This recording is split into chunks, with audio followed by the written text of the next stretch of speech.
नमस्कार, लाइव हिंदुस्तान में आपका स्वागत है। 24 के चौधरी कौन के हम अंतिम चरण में पहुंच चुके हैं। हम बनारस लोकसभा क्षेत्र में, ये बनारस लोकसभा क्षेत्र का लोहता बाजार है और यहाँ जो लोग हमारे साथ बैठे हैं वो बनारसी साड़ी और कपड़ों के व्यवसाय से जुड़े हुए लोग हैं। हम राजनीति पर तो चर्चा करेंगे ही, क्योंकि एक महत्वपूर्ण लोकसभा सीट है, देश की सबसे हॉट सीट मानी जाती है। प्रधानमंत्री नरेंद्र मोदी यहाँ 10 साल से सांसद है। लेकिन हम राजनीति के इतर इससे भी चर्चा करेंगे कि बनारस में जो तथाकथित इतना विकास हुआ है, उसके बाद क्या स्थिति है, यहाँ पे काम धंधे की स्थिति कैसी है, जो बनारसी जो साड़ियों के लिए जो बनारस प्रसिद्ध है उसका बाजार कितना बदला है, उसके ट्रेंड क्या है। हम इन सब सारे मुद्दों पर चर्चा करेंगे यहाँ के कुछ व्यवसायियों से। क्या नाम है सर आपका? हमारा नाम मुख्तार अहमद अंसारी है। मुख्तार जी, आप भी बनारसी साड़ी के व्यवसाय से जुड़े हुए हैं? जी, हम लोग बुनकर समाज से ही आते हैं। अच्छे, बुनकर समाज से आते हैं। 10 साल से प्रधानमंत्री सांसद हैं। जब आए थे प्रधानमंत्री, जब उनके चुनाव लड़ने की बात हुई थी बनारस से, तो बुनकरों को लेकर भी काफ़ी चर्चा हुई थी और मतलब एक ये भी चर्चा हुई थी कि बुनकरों के लिए आधुनिक मशीनें लाई जाएंगी और सब सारी कुछ बातें हुई थी। कितनी स्थिति बदली है? देखिए, स्थिति की बात ये है कि प्रधानमंत्री जी आए और यहाँ जब पहली बार 2014 में, तो बनारस का बुनकर बहुत उम्मीद लगाया था कि बहुत कुछ बदलाव होना चाहिए, होगा जी। बातें तो हुई, योजनाएं आई, मगर गरीब बुनकर तक नहीं पहुंचा। ये 10% जो संपन्न बुनकर हैं वह लोग इसको उठा ले गए। ठीक है। जैसे आप जानिए कि यूपी के बाहर के लोग, पूरे देश में यूपी के अलावा किसी भी प्रदेश में सब्सिडी विद्युत सब्सिडी नहीं है। ये उत्तर प्रदेश में ही विद्युत सब्सिडी है। जो कल 150 रुपया पर मशीन हम लोग पावरलूम का जो रेट देते थे सरकार को, विद्युत विभाग को, पर मशीन 150 रुपया, आज उसका 850 रुपया हो गया। ये उपलब्धि प्रधानमंत्री के आने से हुई है। एक बात। दूसरी बात ये कि बनारसी साड़ी एकदम बिक नहीं रहा। कोई हब, आप सुनते हैं कि बहुत बड़ा हब यहाँ बना है, ऐसा कुछ नहीं है। यहाँ पर सारे गुजराती आए और हैक कर लिए। गरीब बुनकर का साड़ी कोई नहीं लेता, वो रेट खोलते हैं। अगर ये 600 खोल दिए तो आप 650 को नहीं बेच सकते। जो साड़ी 2014 से पहले 1500 के बिकते थे, 1800 के बिकते थे, आज वह साड़ी 800 को बेचना मुहाल हो गया है। तो लेकिन ये ऐसा क्यों हुआ मुख्तार जी? मतलब वो क्यों सस्ते में बेच पा रहे हैं? आप कह रहे हैं कि गुजराती व्यवसायी आते हैं और पूरे बाजार पे कब्जा कर लेते हैं, वो सस्ते में बेच पा रहे हैं और आप लोगों को क्या दिक्कत आ रही है उस कीमत पर साड़ी निकालने में? वो सस्ते पे नहीं बेच रहे हैं, वो हमसे सस्ते रेट पर ले रहे हैं। अच्छा। वो ले करके बाहर बेचते। जो बाहर के ग्राहक आते थे वो बंद हो गए। ये लोग उनको फैसिलिटी देने लगे, ये उधार बेचने लगे। यहाँ का जो मजदूर बुनकर है बनारस का, आप समझिए कि 92% यहाँ गरीब बुनकर हैं। जो आधा लगभग 92% का 50% मजदूर जो है वो कारीगर है और बचा 50% तो वो गरीबों का अपना 2 मशीन 4 मशीन लगाकर अपना जीविका चलाता है। जैसे यहाँ से यहाँ ये आप लोहता में बैठे हैं, यहाँ का माल यहाँ के खुद का मार्केट है, ये मंडी है। हर जगह ग्राहक पहले आते थे, आज नहीं आते, 1-2 आते हैं और ये माल इतना ज़्यादा इन लोगों ने खींचना ही बंद कर दिया। आप बताइए, मार्केट में ग्राहक नहीं आएगा तो माल लेगा कौन? अच्छा। बाहर का ग्राहक आप कह रहे हैं कि ग्राहक बाहर बाजार में ही रुक जा रहे हैं, ये लोग रोक रहे हैं उसको। ये उपलब्धि हुई है हमारे देश के प्रधानमंत्री के बनारस संसदीय के सांसद होने के बाद। बहुत कार्रवाइयाँ की गई। योगी जी कहते हैं हमने बहुत कुछ किया। ठीक है भैया, सब्सिडी दे दिए। एक मशीन का जो 150 रुपया था, लेकिन अगर विद्युत सब्सिडी मिली आप लोगों को तो बिजली दर ज़्यादा क्यों देनी पड़ रही है? मतलब ये मुझे समझ में नहीं आ रहा है। भाई बताइए, हम आपको बताएं, 2006 में उत्तर प्रदेश के मुख्यमंत्री मुलायम सिंह यादव थे। उस वक्त बहुत काफ़ी समस्याएं थी बुनकरों पर, तो उन्होंने 60 रुपया पर हार्स पावर, एक मशीन का आता है पर हार्स पावर 60 रुपया शहर में, और ग्रामीण अंचलों में 35 रुपया पर हार्स पावर था, वो चल रहा था। योगी जी जब आए 17 में, तो योगी जी ने उसको सीधे वो सब्सिडी ख़त्म कर दिया। लड़ाई होते होते 2021 में जो है इन्होंने कहा कि 800 रुपया रहेगा। अब आप बताइए, यहाँ 60 रुपया था, जिसको जोड़ करके कुल खर्च मिलाकर 150 रुपया पर पावरलूम आता था।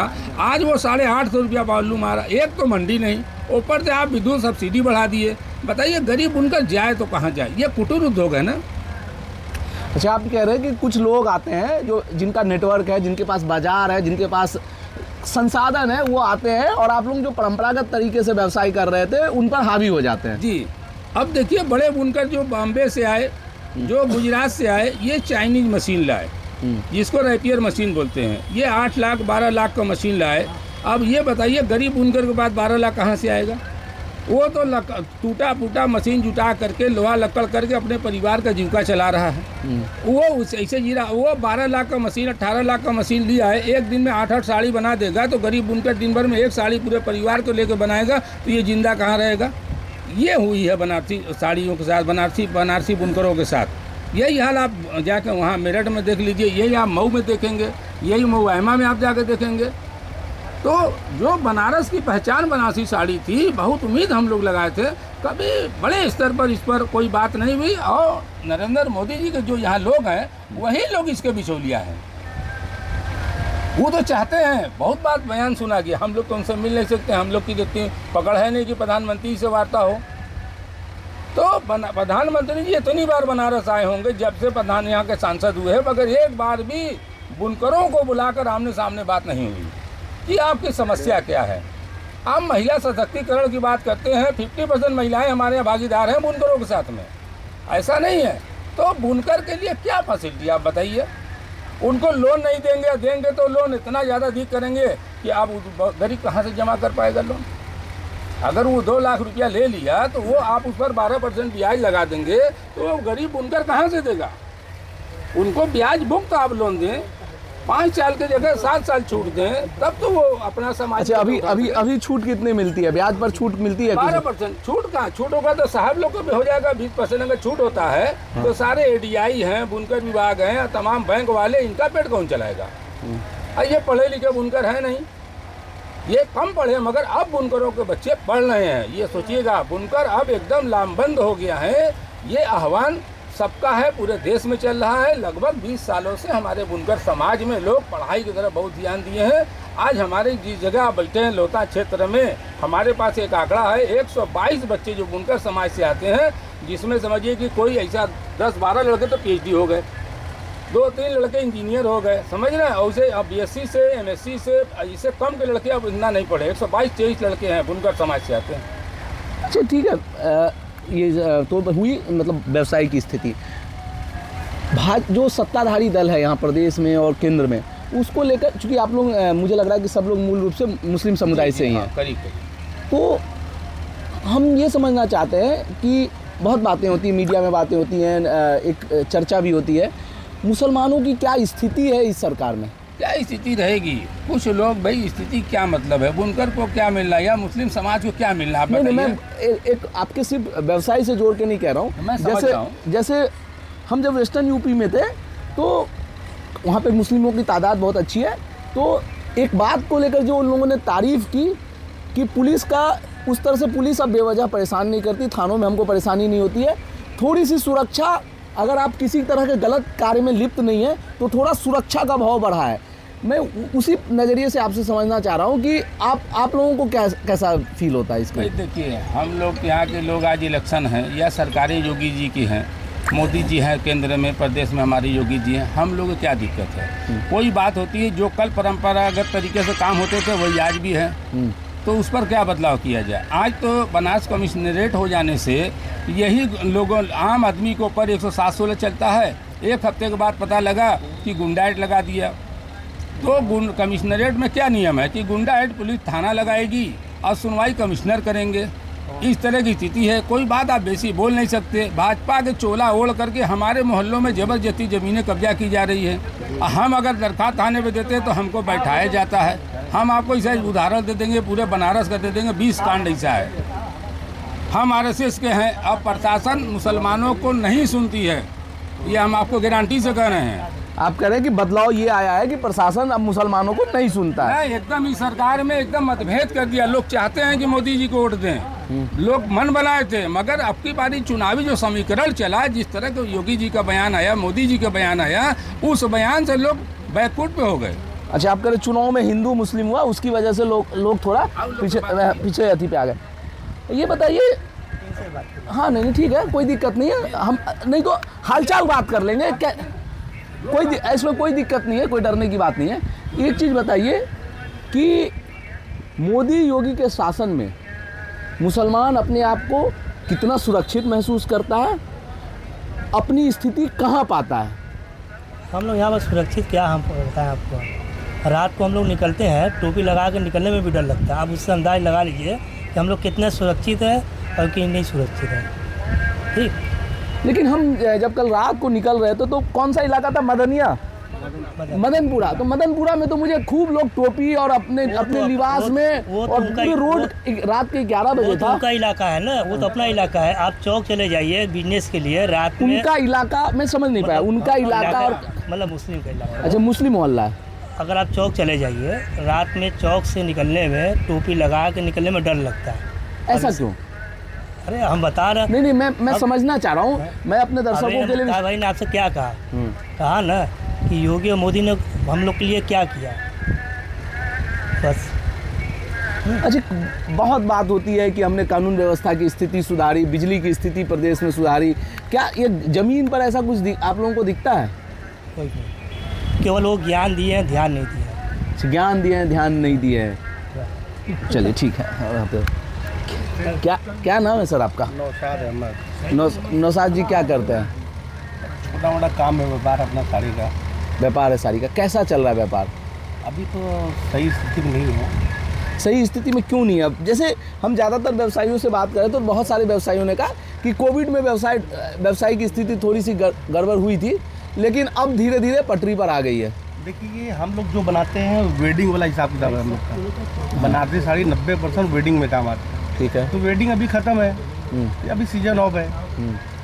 अच्छा, सीजन ऑफ की वजह से आपका। लेकिन मैं जैसे पूरे साल भर का जो व्यवसाय होता है, तो साल भर की क्या स्थिति है? मैं उस लिहाज से बात है, बहुत बुरा नहीं है। बुरा नहीं है। लोगों की अपनी जैसे मुख्तार भाई ने बताया, वो अपनी राय बता रहे हैं। हाँ। लेकिन मोदी योगी जब से आए हैं तब से हमारे ख्याल से बहुत बढ़िया है। अच्छा, ऐसा मतलब उनसे इतर जो आपकी राय है उसकी वजह क्या, क्यों आपको बढ़िया लग रहा है? अरे बढ़िया काम करने हैं। पहले बिजली दिन भर में 12 घंटा 13 घंटा बिजली रहती थी, अब उठा के देख लीजिए। तो अभी तो ये तो कह रहे हैं बिजली की स्थिति थोड़ी भी नहीं सुधरी है। पर्सनल राय है मेरे भाई ना, तो किसी की पर्सनल। अरे तो बिजली तो देखिए, ये तो ऐसी चीज नहीं, राय नहीं है ना, ये तो तथ्य है कि बिजली अगर आपके अगल बगल दुकान ना हो। मैं तथ्य देख रहा हूँ ना। हाँ। अभी 20 घंटा बिजली मिल रही, 22 घंटा बिजली मिल रही, क्या अंधे हैं आप? हाँ। तथ्य सामने दिख रहा है आपके। हाँ। अभी बिजली कट जाएगी, पागल हो जाएंगे आप। रोड बन रहा है हर जगह। बनास कभी ऐसा कायाकल्प देखे थे आप? कि देखिए, कोई हिंदू मुसलमान वाली बात नहीं है। नहीं, मैं समझना चाह रहा हूं। सही है वो सही है। योगी जी, मोदी जो भी इतना बनास में काम हुआ, कभी देखे थे, सुने थे आप? जब भी आप पैदल चलने का रास्ता नहीं, उबड़ खाबड़ रोड है, बाहर वाले आते थे गाली देके जाते थे हम लोग को। अब जो आता है तो हमारा गौरव बढ़ रहा है भाई। अब लोग अपनी राय जो बोल रहे हैं कि मोदी जी के, या हमें फिर लगता है लोग अपनी पर्सनल राय बोल रहे हैं भाई, हमें तो अच्छा लग रहा है। अच्छा, गौरव तो बढ़ रहा है, बाजार बढ़ रहा है आपका? कौन सा? साड़ी का? नहीं, साड़ी ओवरऑल। जैसे क्या होता है कि बनारस बहुत आने लगे हैं लोग, मतलब पिछले कुछ समय से बनारस चर्चा में है, तो निश्चित रूप से टूरिस्ट बढ़े हैं। तो उस जो बढ़ता टूरिस्ट है, बढ़ता पर्यटक का आपको कुछ फायदा मिल रहा है कि सिर्फ शहर पे दबाव बढ़ रहा है? नहीं, मिल रहा है, ऐसी बात नहीं है, फायदा मिल रहा है उसका। जब टूरिस्ट बढ़ेंगे तो फायदा मिलेगा ही। पहले मिल रहा था सड़िया कम, देखिए उसका रीजन क्या है ना, पहले कम बनता था। पहले एक दिन में एक साड़ी 2 साड़ी बने। अब बड़ी बड़ी हाई टेक मशीन आ गई है। जैसे टेक्नोलॉजी समय के हिसाब से हमेशा हावी हुआ है। पहले टेक्नोलॉजी हमेशा हावी है, इस समय अभी भी टेक्नोलॉजी हावी है भाई। तो आप कह रहे हैं कि इन लोगों की जो समस्याएं हैं वो बदलते समय के साथ इन्होंने बिजनेस नहीं बदला है, इसलिए बिजनेस करने का तरीका नहीं बदला है, तेवर नहीं बदला है, इसलिए दिक्कत है। तो क्या आप जो है वो आधुनिक मशीनें ले आए हैं? नहीं, हम नहीं लाए हैं, लेकिन फिर समय हम तो दिख रहा है ना, जो सामने दिख रहा है वो हम तो नहीं लाए हैं। अच्छा। लेकिन हम जो सामने दिख रहा है हम बोल रहे हैं वो। अच्छा, जो सही बात है। अब कहाँ से? अच्छा, बनारस की स्थिति बदली नहीं है, आप हर जगह घूम रहे हैं। भाई साहब हमारे ये सब बोले कि हम लोग टोपी लगा के, ये सब फालतू बात है। अच्छा, कहीं आप जाइए बेढड़ा, कोई हिंदू मुसलमान वाली बात नहीं है। 2-4 ठे गंदे लोग हर जगह हैं, कहीं भी चले जाइए आप, पूरे दुनिया की बात कर रहा हूँ मैं। अफगानिस्तान पाकिस्तान में मस्जिद में बम नहीं पड़ रहा है, इसका मतलब सब गलत हो गए? हर जगह कुछ गलत और कुछ सही लोग हैं। दुनिया सही लोग हैं तभी चल रहा है। अब उनकी पर्सनल लाया टोपी लगा कर, बिल्कुल हम सेफ है भाई। अच्छा, जैसे आपके जहन, जैसे मान लीजिए कि मोदी का नाम जैसे आपके जहन में आता है, तो क्या क्या आपके जहन में आता है? जब प्राउड फील होता है हमको। प्राउड फील होता है? क्यों? ऐसा क्या किया उन्होंने? आप लोगों के लिए क्या किया? मुस्लिम समाज के लिए क्या किया, मुझे ये बताइए। अच्छा देखिए, हम पासमानदा समाज से आते हैं। ठीक है। हमारी उम्र लगभग 37-38 साल है अभी। हम तो जब से होश संभाले किसी राजनीतिक पार्टी ने पासमानदा के बारे में बात ही नहीं किया। अच्छा, तो बुनकर तो ज़्यादातर पासमानदा से ही आते हैं ना। बिल्कुल, बुनकर में 85-88% हिंदुस्तान में पासमानदा समाज के हाँ, लोग इस रहते हैं। वही बात मैं भी तो कर। किसी पार्टी ने पर्टिकुलर अपने भाषण में या किसी मन से, खुले मन से किसी पासमानदा का नाम नहीं लिया। मोदी जी ने सबको जगाया भाई, पासमानदा के बारे में बोला, सबको समझाया बुझाया। तो भैया मोदी जी ठीक है, चीप एंड बेस्ट है, कोई दिक्कत नहीं है हम लोग को। आप लोगों को कोई दिक्कत नहीं। किसी को पर्सनल भाई दिक्कत हो तो उनकी पर्सनल राय है। कोई पर्सनल बोले कि हमें प्रॉब्लम है टोपी लगाने, हमें तो कोई प्रॉब्लम नहीं है। अभी ज्ञान माफी में आज पढ़ने जा रहे हैं, कोई दिक्कत नहीं है। अच्छी एक अच्छी बात की आपने, ये ज्ञान जो इस तरह के मुद्दे उठते रहते हैं कि इस मस्जिद में शिवालय था, उस मस्जिद में शिवालय था, ये सब मुद्दे आप लोगों को कितना इम्पैक्ट करते हैं? कुछ नहीं, देखिए जब कम पढ़े लिखे जितना रहते हैं ना, ये तुरंत दिल पे ले लेते हैं बात, अरे हमारा ये हुआ। अब ऐसे देखेंगे तो हर बनारस के 90% घर में राम जी का ईटा, ओम का ईटा हर घर में लगा हुआ है। अच्छा लोग कहते हैं राम जी हमारे हैं भाई, राम जी सबके, राम जी की पर्टिकुलर किसी एक की नहीं है। किसी आपका राम नाम है तो कोई हिंदू मुसलमान, एनीबॉडी, कोई मुसलमान, हिंदू मुसलमान भी रहेगा तो कभी भी राम नहीं बोलेगा, वो राम जी बोलता है, रिस्पेक्ट देते हैं। तो ये सब जो पर्टिकुलर पार्टियां अपने वोट बैंक के लिए कुछ भी बोले, ऐसा वैसा फालतू बात है। आप कह रहे हैं कि जमीन पर स्थिति अच्छी है। अच्छा ठीक है, क्या नाम है सर आपका? जी हमारा नियाज नाम है। नियाज, आप भी साड़ी के व्यवसाय से जुड़ी हैं? आपने अपने मतलब साथी व्यवसायियों की राय सुनी। लोग कह रहे हैं कि बड़े बड़े वादे हुए थे, जमीन पर वैसा कुछ नहीं बदला। बड़े बड़े वादे उन लोग किए हैं, हम लोग जैसे हैं सही है, चल रहा है आपका। आप सही चल रहा है, जो है सही चल रहा है। अच्छा ये बताइए 10 साल में शहर का विकास कैसा हुआ? विकास तो आप देख ही रहे हैं।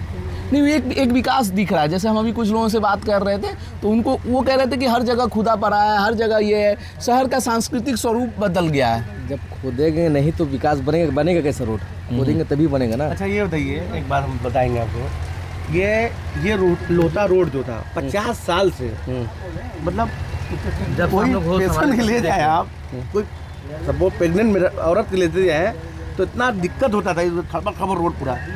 अब पूरा रोड बन रहा है, यहाँ से लेके पूरा हाईवे बन रहा है, नेशनल हाईवे बन रहा है, उसको फायदा किसको होगा? सबको होगा ना कि हिंदू नाम। लेकिन अब जैसे मुझे कुछ साथी बता रहे थे कि बहुत सारे लोगों की दुकानें टूटी हैं। अब ये ऐसा सोचेंगे तो विकास होगा? मत करिए, झेलिए उसी तरह से भैया, कुछ ना कुछ तो करेंगे ना उसके लिए। उसके ऊपर किसी पर्टिकुलर इंसान को दोष देंगे, मोदी जी गलत कर रहे हैं, योगी जी गलत कर, काहे गलत कर रहे हैं भैया? अरे भैया रोड छोड़ा होगा तो उसमें किसी कोई ना कोई मकान आप रोड पे कब्जा किए हैं। चलिए ठीक है, आप कुछ कहना चाह रहे थे? ऐसा है कि मुस्लिम जिसे ये आता है ना कि भाजपा से मुसलमानों का मतलब मतभेद है, दूरी है। मतभेद तो है, मनभेद नहीं है। ठीक है, ये मनभेद में कन्वर्ट करने का काम हमारे मुस्लिम लीडरशिप जो राष्ट्रीय लेवल के नेता हैं, इन लोगों ने इसको करके रखा। ठीक है, जैसे आप जानिए कि जितनी बड़ी बड़ी मुस्लिम संस्थाएं हैं, विभिन्न पार्टियों के साथ अपना रोटी सेकने के लिए भाजपा को नहीं आने देना है, मोदी को रोकना है, ये कौन सा जुमला है? इसे मुस्लिम समाज का कोई लेना देना नहीं है, ये उनका ट्रेंड है। मगर वो पूरे देश के मुसलमानों को एक साथ जोड़ के उस बात को चलाते हैं। आपने ये बात जब कहा, आप देश में कितना हो, आप अल्पसंख्यक हो, आप जब ये कहोगे तो सामने वाला भी तो उससे उत्साहित होगा कि ये मोदी को रोकना चाह रहे हैं तो हम मोदी को लाएंगे या किसी सरकार को। आप कह रहे हैं कि इस तरह की बातों से ध्रुवीकरण बढ़ता है। एक बात, दूसरी बात जो आपने मुझसे बुनकर पे सिर्फ बात किया था, आपने मुझसे दूसरा सवाल नहीं किया था कि विकास पर आप बताइए। उनसे मैंने कहा था, हम सिर्फ बुनकर पे बात किए थे, आपने मुझसे किया। मैंने बुनकर की जो स्थिति बताई है वो स्थिति कहीं से फर्क नहीं है। ठीक है, आप जमीन पर आके देखिए, रहा विकास की बात, तमाम विकास बनारस में हो रहे हैं। इतना विकास तो आज़ादी के बाद किसी प्रधानमंत्री ने नहीं किया बनारस के लिए, मगर उसे गरीब आदमी को क्या लाभ है? गरीब आदमी को क्या? हाँ। रोजगार की आप बात करते हैं, ये लोग बात करते हैं भी हमें ज्ञान भाभी देखता हूँ विश्वनाथ कॉरिडोर बना ना, उसमें एक भी कोई दुकान अगर है तो वो भी गुजराती लोग को अलर्ट है, हमारे बनारस के ब्राह्मण को नहीं मिला। हम लोग इसका विरोध करते हैं। ये हमारे बनारस का गंगा जमुनी तहजीब है कि हम लोग एक साथ रहते हैं। मगर वर्तमान के इलेक्शन आप ही बता दीजिए किस हिसाब से है। और जो मुसलमान आज मोदी को वोट देना चाहते हैं, कह रहे हैं कि मोदी को वोट देंगे, वो बिल्कुल देंगे, उनका नाम मुसलमान होगा, वो मुसलमान होंगे नहीं। मैं आपके चैनल के माध्यम से कहना चाहता हूँ, क्यों कि आज के डेट में योगी मोदी ही कह रहे हैं कि इनका कब्रिस्तान हराम की ज़मीन है। हिंदुस्तान का मुसलमान घुसपैठिया है। ये अगर दूसरी सरकार आ गई तो आपके मंगलसूत्र छीन के मुस्लिम बिरादरी के दे देंगे। आपके सब, अरे किसी बात का कोई सीमा है? आप कह रहे कि इस तरह कोई सीमा है? इस तरह की बातों पाकिस्तान का नारा कौन लगाता है हिंदुस्तान में? वो हिंदुस्तानी हो सकता है? कोई हिंदुस्तानी नारा लगा सकता है? ये जाहिल लोग की भाषा है जो लोग इस तरह की नारा लगाते हैं पाकिस्तान का। पाकिस्तान हमारा शत्रु न होगा, पहले हम देश के हैं, ये देश हमारा है।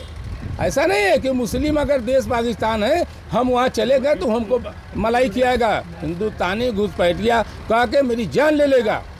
हमारा देश स्वतंत्र देश है, एक नंबर का देश है। सारे जहाँ से अच्छा हिंदुस्तान हमारा का नारा हम लगाने वाले, हमारे लोग ही नारा को लिखने वाले। ये आरएसएस वालों से हमें राय की मशवरे की ज़रूरत नहीं है, मगर सच्चाई ज़मीन पर यह है कि हिंदू मुस्लिम नहीं करेंगे भारतीय जनता पार्टी के लोग तो इनके पेट का पानी नहीं बचेगा।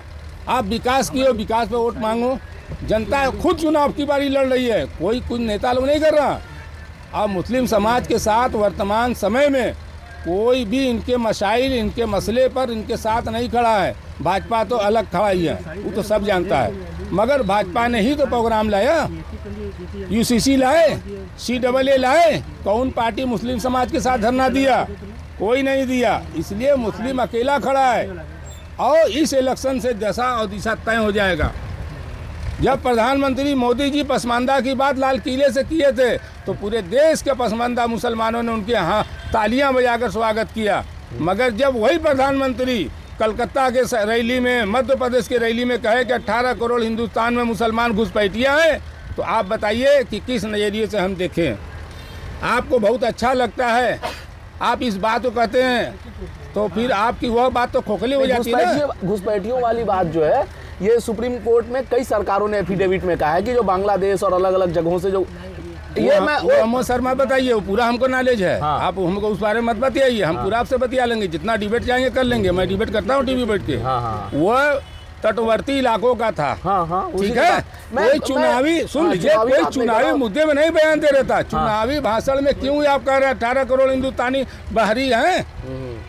सीमावर्ती कांग्रेस ने भी बनाया, यूसीसी हर देश बनाता है, नेशनल रजिस्टर हर देश बनाता है, CAA सभी बनाता है अपने यहाँ, ऐसा नहीं है। मगर आप एक इतने बड़े प्रधानमंत्री भारत देश के होकर पूरे विश्व में आप देश का नाम रोशन कर रहे हैं, आपके साथ पूरा देश खड़ा है, बावजूद इसके ये बात कहने की क्या आवश्यकता? तकलीफ नहीं होगा? आप जो नारा लगाए सबका साथ, सबका विश्वास, सबका साथ, वो तो खोखला नजर आ गया ना, या बीता हुआ कल मान लिया जाए। अब आज 140 करोड़ हिंदुस्तानियों की बात आप करेंगे, दूसरी तरफ 18 करोड़ हिंदुस्तानियों को कहेंगे कि वो जो है घुसपैठिया हैं, तो ये कैसे चलेगा सर? चलिए, मैं आपकी बात समझ गया। तो ये प्रधानमंत्री के लोकसभा क्षेत्र के कुछ लोग थे, व्यवसायी हैं, मूलतः ज़्यादातर लोग पसमानदा समाज के। व्यवसाय को लेकर इनके दर्द है, विकास हुआ है, पर इन विकासों का इनको अंतिम पायदान पे खड़े लोगों को कितना फ़ायदा पहुंचा है, ये सब आने वाले समय में बताएगा। हम इसी तरह अभी बनारस के कुछ और क्षेत्रों में जाएंगे, लोगों से बात करेंगे, उनके मुद्दे, उनके ओपिनियन आप तक पहुंचाएंगे। आप बने रहिए हमारे साथ और देखते रहिए लाइव हिंदुस्तान।